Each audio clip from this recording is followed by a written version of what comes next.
Hello everyone. आज के class के अंदर हम भारतीय संविधान से संबंधित लगभग 100 plus most important previous year के क्वेश्चन को देखने वाले हैं, जो कि सारे प्रश्न आपके आने वाले एग्जाम के लिए बहुत ही महत्वपूर्ण होने वाला है।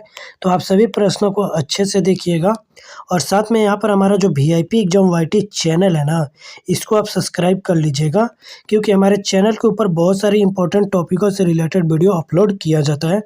तो स्टार्ट करते हैं यहाँ पर पहले प्रश्न से।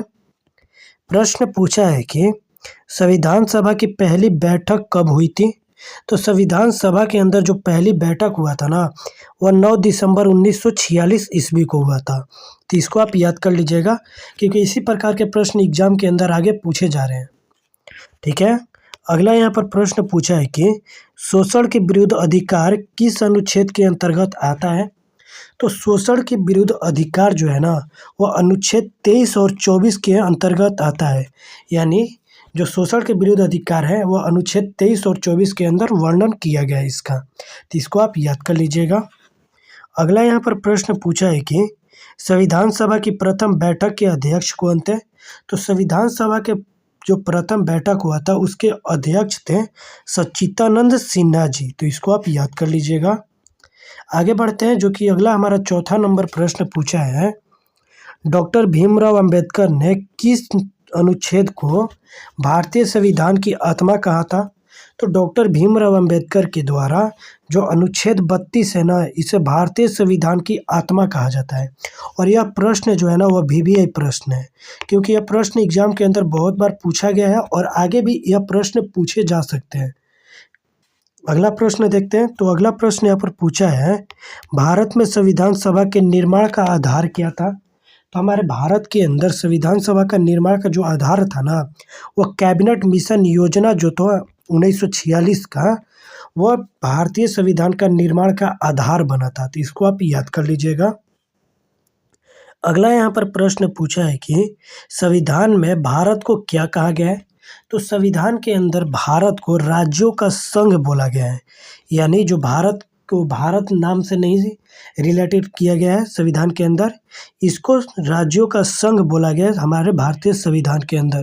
तो इसको आप याद कर लीजिएगा। चलिए आगे बढ़ते हैं। तो अगला यहाँ पर हमारा प्रश्न पूछा है कि भारत के संविधान को लागू कब किया गया था। तो हमारे इंडिया का जो संविधान है उसे 26 जनवरी 1950 ईस्वी को लागू किया गया था हमारे भारत देश के अंदर। अगला यहाँ प्रश्न है कि भारत के संविधान को अंगीकृत करने की तिथि क्या थी। यानी जो भारत का संविधान है उसको स्वीकारने की तिथि क्या था। तो 26 नवंबर 1949 को भारत के संविधान को स्वीकारा गया था और लागू किया गया था 26 जनवरी 1950 ईस्वी को। तो यहाँ पर आप दोनों को याद कर लीजिएगा और दोनों में कंफ्यूज मत होइएगा। यदि बोले संविधान लागू कब किया गया था तो 26 जनवरी 1950 को, और संविधान को भारतीय संविधान सभा के द्वारा अंगीकृत यानी स्वीकारा कब गया था तो 26 नवंबर 1949 ईस्वी को। तो यहाँ पर दोनों आप अच्छे से क्लियर कर लीजिएगा। अगला यहाँ पर प्रश्न पूछा है, संविधान सभा के अस्थायी अध्यक्ष कौन है। तो यहाँ पर संविधान सभा के अस्थायी जो अध्यक्ष थे ना, वह डॉक्टर राजेंद्र प्रसाद जी थे। तो इसको आप याद कर लीजिएगा। आगे बढ़ते हैं। तो यहाँ पर अगला प्रश्न पूछा है कि संविधान सभा के अस्थायी अध्यक्ष कब बने थे। तो डॉक्टर राजेंद्र प्रसाद जो थे वो संविधान सभा के अस्थायी अध्यक्ष कब बने थे। तो 11 दिसंबर 1946 ईस्वी को। तो यहाँ पर इसको आप याद कर लीजिएगा।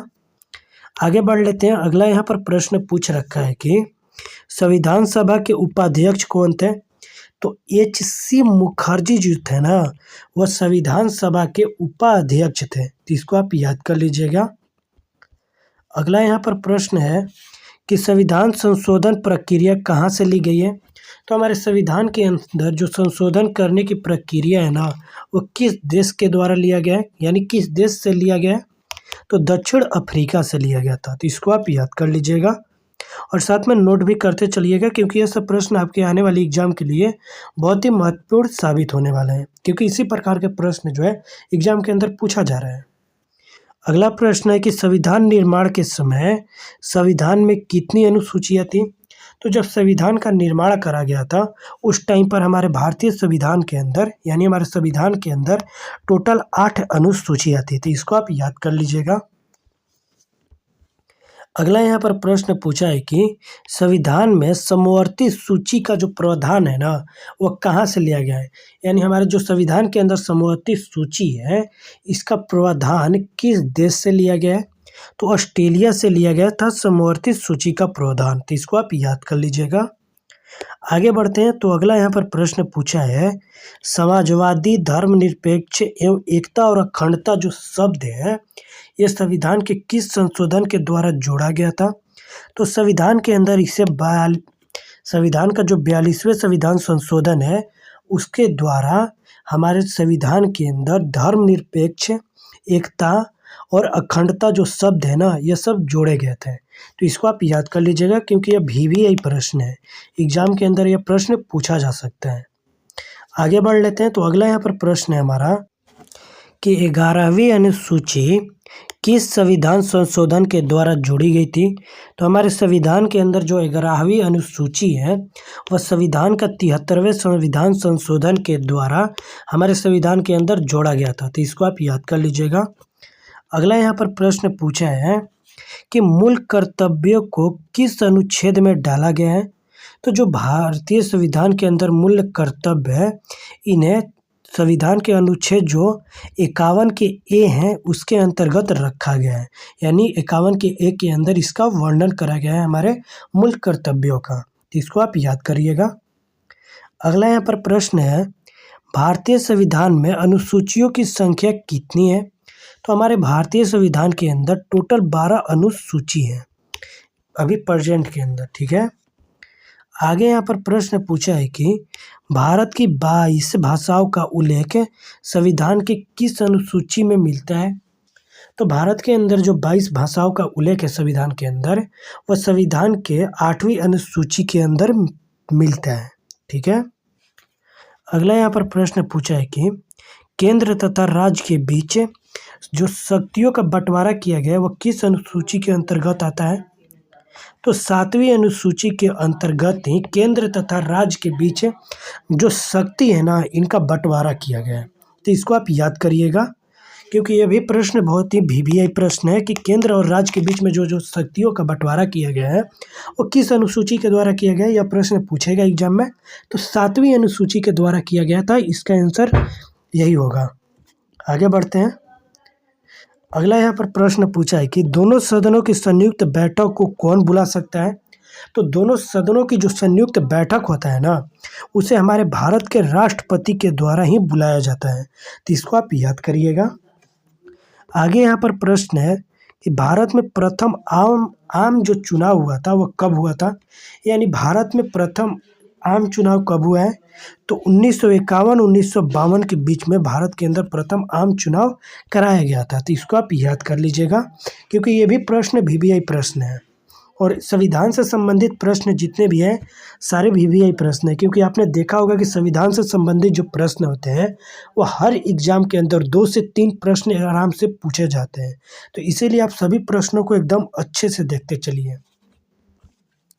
अगला यहाँ पर प्रश्न पूछा है कि प्रथम संविधान संशोधन द्वारा किस अनुसूची को संविधान में जोड़ा गया था। तो प्रथम संविधान संशोधन के द्वारा संविधान के अंदर 9वीं अनुसूची को जोड़ा गया था। तो इसको आप याद कर लीजिएगा। अगला यहाँ पर प्रश्न है कि संसद की प्रथम बैठक कब हुई थी। तो 13 मई 1952 ईस्वी को संसद के अंदर प्रथम बैठक हुआ था, ठीक है। आगे बढ़ते हैं। अगला यहाँ पर प्रश्न पूछा है कि भारत का उपराष्ट्रपति किस अनुच्छेद के अंतर्गत आता है। तो यानी जो भारत के अंदर उपराष्ट्रपति होते हैं, वह अनुच्छेद के मतलब कौन से अनुच्छेद में इनका वर्णन करा गया है या उसके अंतर्गत आता है। तो अनुच्छेद 63 के अंदर भारत का उपराष्ट्रपति का वर्णन करा गया और 63 अनुच्छेद के अंदर ही आते हैं, ठीक है। आगे यहाँ पर प्रश्न पूछा है अगला हमारा कि किस संशोधन द्वारा संपत्ति के मूल अधिकार को एक कानून अधिकार बनाया गया था। तो 44वें संविधान संशोधन के द्वारा ही संपत्ति का जो मूल अधिकार था ना, उसे एक कानून का अधिकार बनाया गया था। और यह जो 44वें संविधान संशोधन था, यह कब हुआ था। तो 1979 ईस्वी में। तो इसको आप याद कर लीजिएगा। आगे बढ़ते हैं। तो अगला यहाँ पर प्रश्न पूछा है कि राज्यसभा का पदेन जो सभापति कौन होते हैं? तो राज्यसभा के पदेन सभापति उपराष्ट्रपति होते हैं। तो इसको आप याद कर लीजिएगा। अगला यहाँ पर प्रश्न है कि केंद्र और राज्य के बीच संबंध जो समवर्ती सूची प्रस्तावना की भाषा कहाँ से लिया गया है? तो यह जो केंद्र और राज्य के बीच का संबंध है, यह समवर्ती सूची हो गया। यह प्रस्तावना की भाषा है, यह किस देश से लिया गया है? यह सब तो ऑस्ट्रेलिया से लिया गया है। तो इसको आप याद कर लीजिएगा क्योंकि यह प्रश्न बहुत ही इम्पोर्टेंट प्रश्न है। अगला यहाँ पर प्रश्न पूछा है कि राष्ट्रपति संसद में कितने सदस्य मनोनीत करता है? तो राष्ट्रपति के द्वारा संसद के अंदर टोटल 14 सदस्यों को मनोनीत किया जाता है, जिसके अंदर राज्यसभा के 12 सदस्य होंगे और लोकसभा के उसमें 2 सदस्य होंगे। ठीक है, आगे बढ़ते हैं। तो अगला यहाँ पर प्रश्न पूछा है कि प्राक्कलन समिति में कितने और किस सदन के सदस्य होते हैं? तो प्राक्कलन समिति के अंदर लोकसभा के 30 सदस्य होते हैं। ठीक है, आगे बढ़ते हैं। तो अगला यहाँ पर प्रश्न है कि धन विधेयक किस अनुच्छेद में उल्लेखित है? तो जो धन विधेयक है ना, वह अनुच्छेद 110 के अंदर इनका उल्लेख करा गया है, यानी अनुच्छेद 110 के अंदर धन विधेयक का वर्णन करा गया है। तो इसको आप याद कर लीजिएगा। अगला यहाँ पर प्रश्न पूछा है कि प्रांतीय संविधान समिति के अध्यक्ष कौन थे? तो सरदार वल्लभ भाई पटेल जी जो थे वो प्रांतीय संविधान समिति के अध्यक्ष थे। तो इसको आप याद कर लीजिएगा। आगे बढ़ते हैं। तो अगला यहाँ पर प्रश्न पूछा है कि संसद में धन विधेयक को प्रस्तुत करने की पूर्व किसकी अनुमति आवश्यक होती है? तो संसद में धन विधेयक को प्रस्तुत करने के लिए राष्ट्रपति का अनुमति होना आवश्यक होता है। तो इसको आप याद करिएगा क्योंकि यह प्रश्न VBI प्रश्न है। आगे बढ़ते हैं। तो अगला यहाँ पर प्रश्न पूछा है कि बंगाल के पहले गवर्नर कौन थे? तो बंगाल के पहले गवर्नर वारेन हेस्टिंग थे। तो इसको आप याद कर लीजिएगा। अगला यहाँ पर प्रश्न पूछा है कि राष्ट्रपति किस अनुच्छेद के द्वारा दोनों सदनों की संयुक्त बैठक जो होता है उसको बुलाता है? तो अनुच्छेद 108 के अंतर्गत ही जो राष्ट्रपति होते हैं ना, वह दोनों सदनों की संयुक्त बैठक को बुलाते हैं। ठीक है, अगला यहाँ पर प्रश्न पूछा है कि सर्वोच्च न्यायालय के किस प्रथम मुख्य न्यायाधीश कौन थे? तो सर्वोच्च न्यायालय के प्रथम मुख्य न्यायाधीश जो थे ना, वह हीरालाल जी कानिया थे। तो इसको आप याद कर लीजिएगा क्योंकि ये भी प्रश्न VBI प्रश्न है। अगला अगर देखें प्रश्न, तो अगला प्रश्न पूछा है कि भारतीय संविधान का सबसे बड़ा स्रोत क्या है? तो भारतीय संविधान का सबसे बड़ा स्रोत है 1935 का भारत शासन अधिनियम जो था ना, यह भारतीय संविधान का सबसे बड़ा स्रोत हुआ था। आगे बढ़ लेते हैं। तो अगला यहाँ पर प्रश्न पूछा है कि पंचायती राज संस्थाओं को संवैधानिक मान्यता हेतु किस समिति ने सिफारिश की थी? तो लक्ष्मी मलन संघवी जो समिति है ना, वो पंचायती राज संस्थाओं को संवैधानिक मान्यता प्राप्त करने के हेतु वो समिति को सिफारिश किया था। अगला जो प्रश्न है कि 1935 के अधिनियम को किसने दास्ता का अधिकार पत्र कहा? तो पंडित जवाहरलाल नेहरू जी जो है ना, वह 1935 के अधिनियम को दास्ता का अधिकार पत्र बोले थे। अगला यदि प्रश्न देखा जाए कि संविधान सभा के संवैधानिक सलाहकार कौन थे? तो सर BN राव जी जो है वह संविधान सभा के संवैधानिक सलाहकार थे। अगला यहाँ पर प्रश्न पूछा है कि विधि दिवस कब मनाया जाता है? तो जो विधि दिवस है ना, वह 26 नवंबर को मनाया जाता है। तो इसको आप याद कर लीजिएगा। आगे बढ़ते हैं। तो अगला यहाँ पर प्रश्न पूछा है मंत्रिमंडल शब्द का उल्लेख किस अनुच्छेद में है? तो जो मंत्रिमंडल शब्द है इसका उल्लेख अनुच्छेद 352 के अंदर किया गया है। तो इसको आप याद कर लीजिएगा क्योंकि ये भी दोनों प्रश्न जो है ना, वो VBI प्रश्न है, आपके आने वाले एग्जाम के अंदर पूछे जाएंगे। अगला यहाँ पर प्रश्न देखते हैं कि प्रथम बार राष्ट्रीय ध्वज को कब फहराया गया था? तो प्रथम बार जो राष्ट्रीय ध्वज है हमारा, उसे 26 जनवरी 1930 ईस्वी को फहराया गया था। ठीक है, आगे बढ़ते हैं तो अगला यहाँ पर प्रश्न पूछा है कि शिक्षण संस्थानों में धार्मिक शिक्षा का प्रतिबंध किस अनुच्छेद के तहत लगाया गया था? तो अनुच्छेद 28 के तहत जो शिक्षण संस्थान है वहाँ पर धार्मिक शिक्षा का प्रतिबंध लगाया गया था। ठीक है। अगला प्रश्न देखते हैं कि संविधान सभा की पहली बैठक कब हुई थी? तो संविधान सभा की पहली बैठक जो है वो 9 दिसंबर 1946 ईस्वी को हुआ था। तो यहाँ पर इसको आप याद कर लीजिएगा। अगला यहाँ पर प्रश्न पूछा है कि आंध्र प्रदेश राज्य का गठन किस वर्ष किया गया? तो आंध्र प्रदेश जो राज्य इसका गठन 1953 ईस्वी में किया गया था। अगला यहाँ पर प्रश्न पूछा है हमारा कि मतदाता दिवस कब मनाया जाता है? तो जो हमारा मतदाता दिवस है वो 25 जनवरी को मनाया जाता है हर साल। तो इसको आप याद कर लीजिएगा क्योंकि ये भी प्रश्न VBI प्रश्न है। आगे बढ़ते हैं तो अगला यहाँ पर प्रश्न पूछा है संविधान सभा की प्रथम बैठक के अध्यक्ष कौन थे? तो जो संविधान सभा के अंदर प्रथम बैठक हुआ था उसके अध्यक्ष थे सच्चिदानंद सिन्हा, जो कि अस्थायी अध्यक्ष थे संविधान सभा के। ठीक है। आगे बढ़ते हैं तो अगला प्रश्न हमारा कि संपत्ति का अधिकार मौलिक अधिकार के रूप में किस संशोधन द्वारा समाप्त किया गया था? तो जो संपत्ति का अधिकार था उसे मौलिक अधिकार के रूप में संविधान के 44वें संविधान संशोधन के द्वारा इसको समाप्त करा गया था। अगला प्रश्न यहाँ पर पूछा है कि मुस्लिम हेतु पृथक निर्वाचक प्रणाली लागू की गई। तो मालो मिल्टो सुधार के द्वारा मुस्लिम हेतु पृथक निर्वाचन जो प्रणाली था उसको लागू करा गया था। अगला यहाँ पर प्रश्न है कि 10वीं अनुसूची का संबंध किससे है? तो दल बदल विधेयक से है 10वीं अनुसूची का संबंध। तो प्रश्न ऐसे भी पूछता है कि दल बदल विधेयक जो है इसका प्रावधान किस अनुसूची के अंदर करा गया है? तो 10वीं अनुसूची के अंदर इसका वर्णन करा गया है। तो इसको आप याद कर लीजिएगा और यह प्रश्न VBI प्रश्न है, एग्जाम के अंदर पूछा जाता है।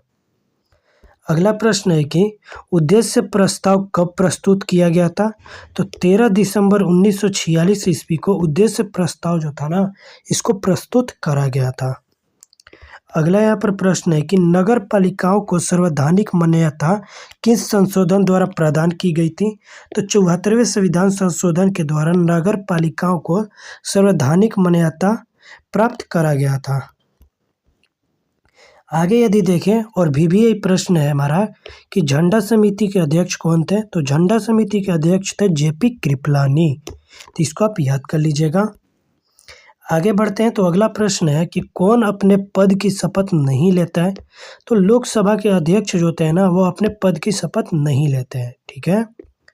अगला प्रश्न है कि 73वें और 74वें संविधान संशोधन के समय देश के प्रधानमंत्री कौन थे? तो यानी जो 73वें संविधान संशोधन और 74वें संविधान संशोधन हुआ था उस टाइम पर हमारे देश के प्रधानमंत्री कौन थे? तो उस टाइम पर प्रधानमंत्री थे PV नरसिम्हा राव। ठीक है। आगे बढ़ते हैं तो अगला यहाँ पर प्रश्न है कि भारत का राष्ट्रपति किस अनुच्छेद के अंतर्गत आता है? तो अनुच्छेद 352 के अंदर भारत के जो राष्ट्रपति होते हैं वो आते हैं इसके अंतर्गत। अगला प्रश्न है कि महाभियोग की प्रक्रिया का उल्लेख किस अनुच्छेद में है? तो महाभियोग की प्रक्रिया का उल्लेख अनुच्छेद 61 के अंतर्गत इसका प्रावधान करा गया है। अगला प्रश्न देख लेते हैं कि भारत का उपराष्ट्रपति किस अनुच्छेद के अंतर्गत आता है? तो अनुच्छेद 63 के अंतर्गत भारत के उपराष्ट्रपति जो होते हैं वो आते हैं। अगला प्रश्न है कि भारतीय संविधान का मेगा कार्ड किस भाग को कहा जाता है? तो भाग 3 को, और मौलिक अधिकार के जो भाग 3 है ना इसको भारतीय संविधान का मेगा कार्ड बोला जाता है। आगे यदि देखें प्रश्न की धन विधेयक को संसद के किस सदन में पेश किया जाता है? तो जो धन विधेयक होते हैं उन्हें लोकसभा के अंदर पेश किया जाता है। तो इसको आप याद कर लीजिएगा क्योंकि यह बहुत ही इम्पोर्टेंट प्रश्न है। अगला प्रश्न है कि डॉक्टर भीमराव अंबेडकर ने किस अधिकार को भारतीय संविधान की आत्मा कहा था? तो डॉक्टर भीमराव अंबेडकर के द्वारा संवैधानिक उपचारों का जो अधिकार है ना जिसका वर्णन अनुच्छेद 32 के अंदर किया गया था इसको अंबेडकर साहब के द्वारा भारतीय संविधान की आत्मा बोला गया था। ठीक है। आगे यदि देखिए तो अगला प्रश्न है कि भारत सरकार का लेखांकन का कार्य कौन करता है? तो महालेखाकार जो है वो भारत सरकार का लेखांकन का कार्य करते हैं। अगला यहाँ पर प्रश्न है कि कारगिल दिवस का गठन किस वर्ष हुआ था? तो 26 जुलाई को कारगिल दिवस का गठन करा गया था। अगला यहाँ पर प्रश्न है कि भारत सरकार का प्रथम विधिक सलाहकार कौन होता है? तो भारत सरकार का प्रथम विधिक सलाहकार महान्यायवादी जो होते हैं वो होते हैं। तो इसको आप याद कर लीजिएगा क्योंकि ये सारे प्रश्न इंपॉर्टेंट प्रश्न है, आपके आने वाले एग्जाम के अंदर पूछे जाएंगे। आगे बढ़ते हैं। तो अगला यहाँ पर प्रश्न है कि उद्देशिका प्रस्ताव किसने प्रस्तुत किया? तो पंडित जवाहरलाल नेहरू के द्वारा उद्देशिका का जो प्रस्ताव है उसको प्रस्तुत करा गया था। अगला प्रश्न है कि प्रधानमंत्री के कर्तव्यों का उल्लेख किस अनुच्छेद में है? तो अनुच्छेद 78 के अंदर प्रधानमंत्री के कर्तव्यों का उल्लेख करा गया है। अगला और लास्ट हमारा प्रश्न है कि भारत में संविधान सभा के निर्माण का आधार क्या था? तो जो कैबिनेट मिशन योजना था जो 1946 में हुआ था वो हमारे भारत संविधान का निर्माण का आधार बना था। तो इसको आप याद कर लीजिएगा। और ऐसे ही और भी important GK GS current affair के लिए आप हमारे जो VIP एग्जाम YT चैनल है इसके साथ ज्वाइन हो जाइए, यानी इसके साथ जुड़ जाइए, हमारे चैनल को सब्सक्राइब करिए और ऐसे